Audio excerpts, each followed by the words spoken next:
What's up, everybody? Welcome back to Daily Dive. He is Cooper Perkins. How have you been, sir? I've been good, Mike. How you doing, buddy? I'm doing great. I had to make you a new graphic there. I had to believe in USC thing for you.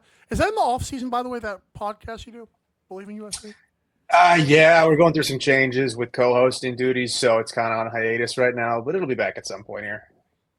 Good thing the NLL box out filled the void, right? Yeah, absolutely. I got to ask you first about that because that's the new thing. I just watched today's episode. Good job with you and Mackie, by the way. How has it been? I know you kind of teased it very subtly last time you were here, but how has it been doing that this season now that's airing? It's been cool. It was a slow process of getting it off the ground. It took some time, took a while. A lot of work went into it behind the scenes, but finally we're able to get it launched. Maybe a month or so later than we originally had hoped and planned, but there's a lot of moving parts with stuff like that. So, but now that it's live, we're happy about it. I hope the second episode had a little bit less Super Bowl talk for you. You seemed Oh, awfully heated about that last week, but no, it's good. Mackey's awesome, and it's entertaining having someone to talk lacrosse with that's got a different perspective and comes from a different background. So it's been really enjoyable. In addition to hopefully being a good product. how cool is? I mean, obviously you've probably dealt with Messi Berg more than others have because you're the play-by-play for the Seals. But how cool is it having him on after back-to-back winning goals? By the way, by that guy. Yeah, he's just a beauty of a guy. Anytime you get a chance to talk with Wes, it's always entertaining and fun. He's one of those people where there's always a story kind of waiting to happen. He's just kind of an eclectic, unique one of one character. And so, the play on the floor is obviously great and inspiring and fun, but him, being away from the floor is probably what's most entertaining. So hopefully we're able to draw a little bit of that out in those interviews. I know we were able to for sure with Jake Withers and with Wes to some extent as well, because that ultimately is the goal of the show, to be a little bit less lacrosse centric in that aspect and a little bit more personality centric. We want people to get to know people, want them to get to know us and get to know players. So, there are just places to go if you want, really in the weeds, nuts and bolts lacrosse stuff every week. That's not what we're really trying to do. We're trying to be a little bit more personality driven with that. And so, with Wes specifically, he's just a great, early guest to have on the show. The familiarity obviously doesn't hurt. But he's just such an entertaining person that he gives thoughtful responses to questions that are not necessarily long-winded, which is kind of funny. He just says a lot with not a lot of words, and so that usually makes for a pretty entertaining interview. It makes for like a good captain too. So let's Does. talk about the San Diego Seals because I know you weren't in Buffalo for that game, but my goodness, man, for them to weather that storm of a comeback, how impressive was that to you? Seeing the team up close as you do. He talked about the lineup changes too earlier in the season. That's always something that I had not really looked at before. But how amazing was it to see now back to back? We say weathered a big storm.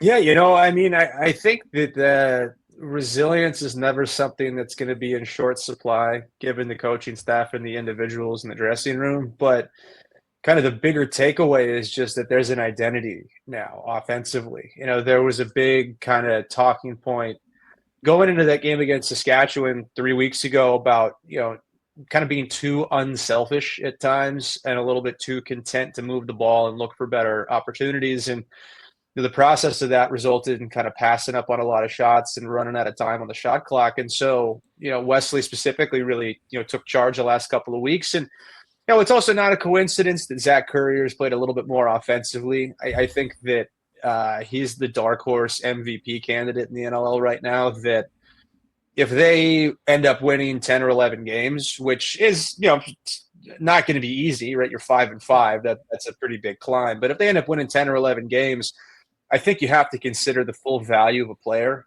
He leads the team in loose balls, cause turnovers, block shots, and he's also scoring hat tricks against Buffalo and Oh, being the most impactful player on the floor pretty much every time he plays. So, there are guys who are going to probably set records this year, but I don't think that what he's doing should get lost in the shuffle, because what he does every game is cram three players' stat lines into one.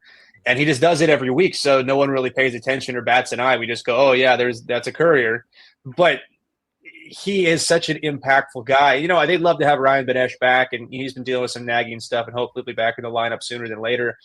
But I just think that the combination of creativity, athleticism that Zach has brought out the front door, in addition to what he does at the back door, people forget, he was, an All-American attackman at Princeton, right? It's not like the guy doesn't know how to score, how to pass. I mean, he's a defense guy first and foremost in the NLL, but what he offers that team when they kind of dip into his full complement of skills and capabilities, I think we're really starting to see on display. So, weathering the storms is definitely a big thing, but that's something that I think is kind of to be expected with any team that's coached by Patrick Merrill. They're always going to be resilient. They're always going to battle.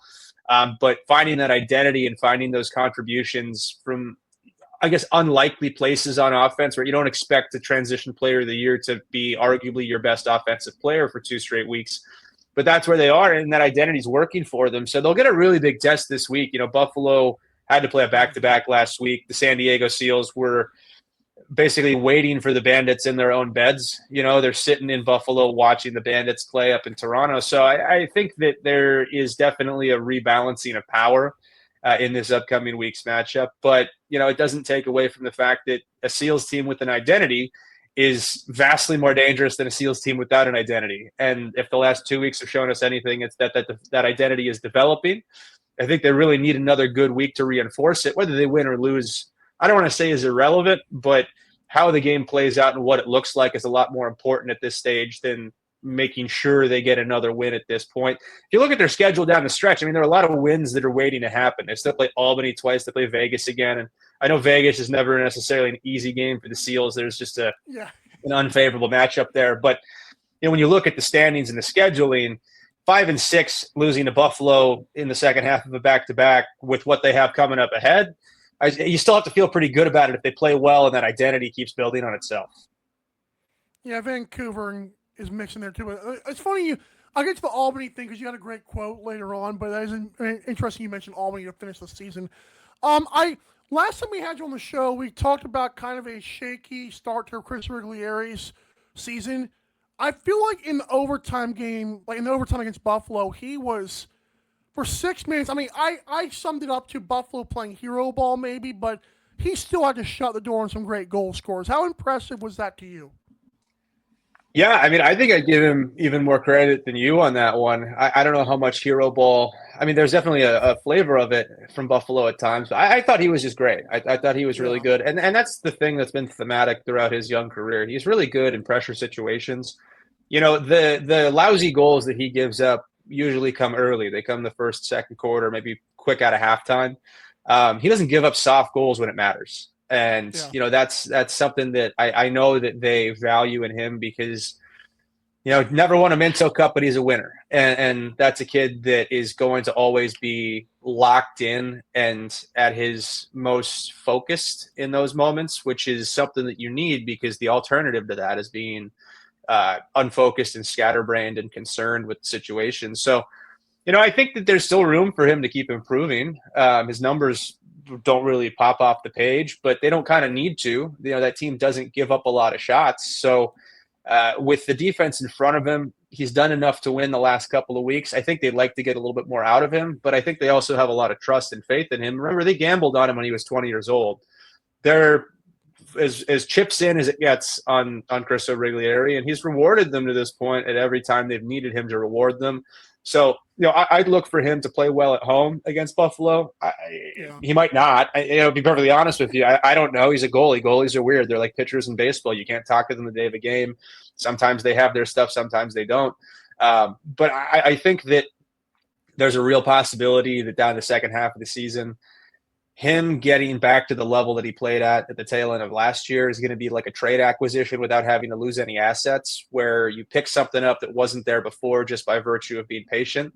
So I think that all of the patience with him is warranted. I think that what people don't understand about him, because he's not a big talker, he doesn't do a lot of media, unless you're around him immediately in his orbit, you'd never really understand the level to which that kid is confident. I mean, his confidence is so significant that it's the first thing you notice about him when you talk to him in like an off-camera one-on-one setting.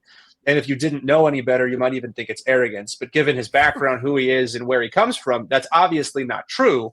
But he's so profoundly confident in himself, in his work ethic, in his preparation, that I think that really reinforces the need for patience and the need to trust him, because, the goaltending is such a mental position. And, the numbers statistically are he's stopping 66 or 76% of shots. That's not bad. It's not fantastic. Right. But between the ears, he's playing as well as anybody in the NLL right now, and that's going to start showing up in the stat sheet. And I think it has in some big moments, like it did against Buffalo last weekend and Toronto the week before. But I think that people are going to be reminded very quickly in the next couple of weeks that he's one of the best goalies in the NLL and not just a young rising star. He's already there, and I think that that's going to be a product of just how thoroughly unshakable his confidence is. People like to nitpick about body language and things like that when guys give up a goal or a pitcher gives up a home run. Don't do that with him. Whatever he shows you with his body language isn't what's going on in his head. He's just frustrated that it happened. It doesn't mean that he thinks that it's going to happen again. He thinks it's never going to happen again, and he genuinely believes that. So I think that they've gambled on the right horse in that situation. And I think he's an awesome kid and an awesome player, and he's really, really fun to watch. So get excited the next couple of weeks. We're couch therapists and quarterbacks, man. Give us a break now. So last thing I want to touch on the Buffalo game is now the Seals have kind of cracked the code on this Bandits team. In your eyes, what did the Seals show the NLL, if anything, that on how to beat the Bandits? Did they show anything? If anyone showed something, I think it's The Rock the night before. Oh. I think that ultimately what it comes down to is there's not a blueprint to beat Buffalo. Not every team can beat Buffalo. Vegas is not going to beat Buffalo. They could. It's the NLL. Things happen all the time. But there's a reason why Buffalo had a plus 39 goal differential their first 6 games. They're better than everybody. And that's still true. They're still a better team. There's a reason why we had them number 1 in the power rankings even after the loss. Yeah, their record's better mathematically than Saskatchewan's, but they're the best team in the league. And that isn't changing right now. Matt Spanger going down for the season definitely is a eyebrow raiser. But as far as blueprints to beating Buffalo goes, it's as simple as hoping that Dane Smith and Josh Byrne don't have super hot nights. I think the one thing San Diego may have illustrated that I think only a handful of teams can actually duplicate is that Buffalo isn't particularly young, so getting on and off the floor isn't going to be their strongest suit. And if you have a lot of speed and athleticism, it helps if you're San Diego and have a couple of guys in Zach Currier and Trent DeChico that are de facto two-way players. I mean, the Seals are kind of playing positionless lacrosse in the same way that like the Golden State Warriors played small ball. They're saying, everyone's so dialed in to get on, get off. We're just going to stay on and run and see if we can make you make a mistake in the process. And they did a handful of times. So if there's anything that would resemble a blueprint, it's speed is something that Buffalo will have to work to keep up with. Doesn't mean that they can't. It means that it's just not going to come easily. Not every team has speed. Not every team has youthful athleticism. Not every team has Matt Wright and Trent DeChico and Zach Currier and guys that can force the ball down the floor and basically beat you before you can get back on defense. So I think that if there's any weak spot that we've learned about for Buffalo, it's that an athletic and fast team may have some opportunities to exploit them in transition. But I think that word may is doing a lot of heavy lifting. It doesn't mean that's going to happen, and it doesn't mean that it can happen every week. But it did. I think it did show that, like every team in the NLL, the Bandits do have vulnerabilities. And none of them had really been on display until this past weekend against Toronto and San Diego. But if you were going to look for a starting point in how to attack Buffalo, that has to be it. Hope that you have the speed to do it. Hope that you have the skill out the back door to do it. And if you don't, you're probably going to lose, and you're probably going to lose by a lot. But if you do, then there's some opportunities. And, Saskatchewan has that, right? We'll see that matchup in a couple of weeks on March 1st. It'll be interesting to see how Derek Keenan and Jimmy Quinlan attack Buffalo, given what they have out the back door. Toronto has those guys. San Diego has those guys. There aren't a lot of teams though that have the guys out the back door that can do that. I think Halifax is a team that's actually really interesting that has some pieces that could probably Yeah. exploit some of that. You think about Jake Withers and Ryan Terafenko, but Buffalo's only going to lose games when they get beat in transition and when their best players are not at their best. It's kind of like when you're getting old, you can't not exercise and eat like garbage. You can pick one, but can't do both. If you're playing the Bandits, like they can't both be slow in transition and have their stars not be at star level. If they do one or the other, they're probably going to win. And they're probably going to beat anybody that's in front of them unless they, have an injury bug that shows up late in the season, which obviously physical sport, totally possible. But as far as the blueprint goes, I think it all circles around, do you have the speed to put pressure on Buffalo, recognizing that they're not a super young team and speed isn't their strength. They're a skill IQ team, but there are very few teams that really have the guys in place that I think can execute that game plan for a full 60 minutes at a level that's going to force enough Buffalo mistakes to make up for whatever the Bandits are doing on the other end of the floor, or what the Bandits are doing in settled 5-on-5 defense with Matt Vince between the pipes. There are a lot of things that have to go right for an opponent to beat Buffalo. We saw it happen twice this weekend. Toronto still wasn't able to win. San Diego was, and frankly shouldn't have won, right? I mean, if you look at how that game came down to the wire, the Wesley Berg goal is disallowed. My thoughts on that, you didn't ask, but that is a terrible rule. The crease rule is a terrible rule. It makes sense, and that was the correct application and call of it to wipe that goal away after Dylan Watson touched the ball. But there needs to be some kind of there needs to be a look into that call as to whether a player elected to go through the crease or was forced into the crease, in the same way that in football, we're not calling a receiver for illegal touching if he shoved it out of bounds. He's still eligible to catch the football. If he goes out by his own accord unforced, that rule applies. I'd like to see a little bit more nuance in that rule from the NLL, because if you watch that replay, Dylan Watson had no intention and no interest in going in the crease. He was pushed into the crease and did touch the ball first. So by rule, no goal. 100% correct call. Bad rule, though. I think they need to change that. I'm glad you brought that up, because I was watching with some friends and we kind of did question that. Like, that's kind of unfair to the Seals. They did overcome it, but could have affected them a lot differently than what it did. It felt like a lacrosse gods don't lie situation, right? Where the goal gets wiped away and it gets put back on the board 5 seconds remaining in regulation. Yeah, I mean, not to take away from the shot Zach Courier made, but those things have a way of balancing themselves out, and it felt like there was justice. And that's not coming from someone that works a lot with the Seals. Just as a fan of sports, it's never fun to see a game end because a goal that was really great was disallowed on a technicality that arguably shouldn't exist. But, that's neither here nor there. That rule's not changing tomorrow or the next day or next week. So it's not relevant right now. But that was just my first thought when I saw that happen. That, like, great officiating, but we should change that.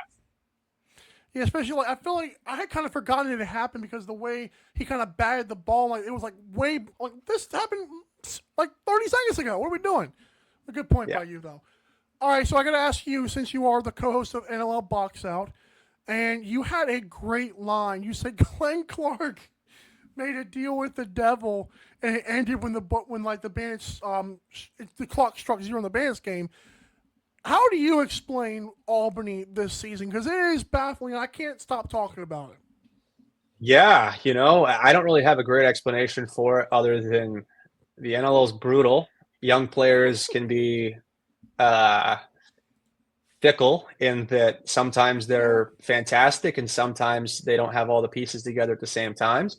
The other possibility is that it wasn't Glenn Clark that brokered a deal with the devil, but maybe Sean Williams did when Glenn Clark drafted his son instead of making a trade to let Dyson be a desert dog. Perhaps that's an ongoing deal with the devil. We'll have to wait and see on that one. But, it's hard to explain. You're only as good as your goaltender, and Doug Jamieson hasn't been as good as he's been in other seasons. But I don't know, man. I got to be honest with you. I don't have an explanation for that. I keep seeing the losses pile up, and I keep being surprised. I guess less surprised the more it happens, but I keep struggling to understand how we're at this point. I could see them being a top 5 team again next year and just flipping it on its head. They're as good of a team on paper, if not better than they were a year ago. And those young guys are only going to keep getting better. So, it's a really frustrating bump in the road for Albany fans, especially after you build all that momentum and, starting to get more fans in the building. This is not the product that they want to be putting on display with all that momentum immediately in the rearview mirror. It feels like a 1 step forward, 3 steps back kind of situation. But Glenn Clark is one of the best lacrosse coaches in the world. I mean, he led Team Canada to a gold medal, and I think that if there's anyone who can get the most out of that group, it's him. I think the best scenario we could see is a similar thing to Vancouver last year, where they figure it out just a little bit too late and don't end up making the playoffs, but really make a run. I think that's what we need to hope for, because that's good for the league. It's good for the sport. It's good for us as fans. But as far as explanation goes, there's a reason I said someone brokered a deal with the devil, because this doesn't add up. None of it does. I loved it. Cooper, we appreciate you. And the fans got to know, are we getting a second episode this week on NLL Bucks, or that's not? Yeah. So going forward, 2 episodes every week. Yes. The 1 episode week 1 was a function of a lot of stuff going on behind the scenes, similar to why the video version of the podcast dropped a little bit later than the audio stuff. That stuff should be a little bit more in line. Just keep in mind that upload times are not the same for everything, so it might show up somewhere before it does somewhere else. There's not like a universal one button, here it goes.